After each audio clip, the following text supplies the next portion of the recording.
I'm from Swampy Cree Holdings. Okay. I'm the CEO there. So what we do is the business investment management side for the Tribal Council First Nations. Okay. It's more, like I said, the business side of it, so you can see where you can partner with the various communities and where they're at. It's nice to see an open process is what they have.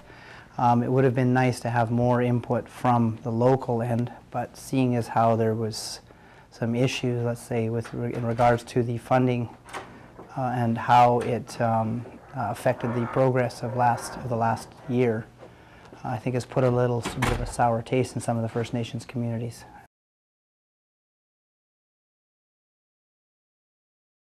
In regards to the natural resources, and I think it was the, let me think, feasibility study component of that. Okay.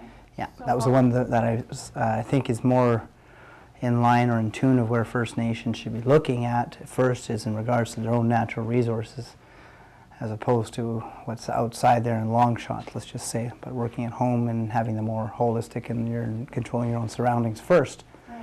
Then moving on from there will only enhance your chances and opportunities down the road. Like the natural resources around your area and taking those from like the log to the house. So how do you get that out of that tree? How do you get the business from that log, say, into a house or a home or housing construction, pardon me. Okay. So the various stages, you know, going through, and then like a feasibility study at the end, a business plan.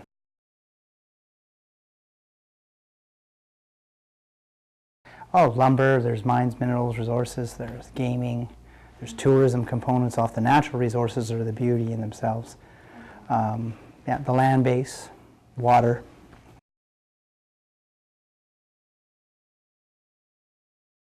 What's important for, like, say, community building or that, and that is to communicate with your membership and that, but to also have an open communication in that it's not like a band council telling them what theirs is, or a band council or members of council going and negotiating on their behalf. That's entirely out of scope.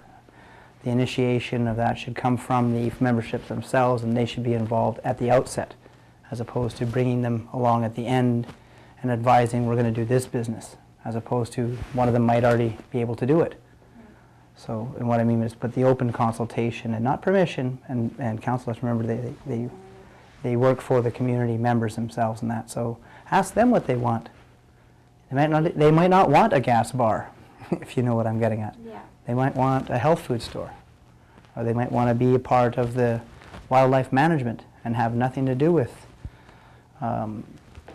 office building construction in their community. So it's, again, and then being able to facilitate that for all their needs or perspectives.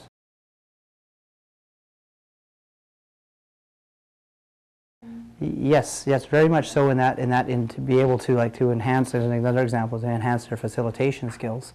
So they're better able to relay any new initiatives to either the communities, entrepreneurs in their communities, the council themselves, or even the funding agencies that they wish and desire to approach. It allows them to be able to express more of a complete understanding when they are presenting those initiatives or items to them. So that's what's really, and I see that's really beneficial of this conference. And I also like that it's very open for the dialogues to move around and for individual members to give their own examples and perspectives and have the dialogues within the groups. So that's nice to see.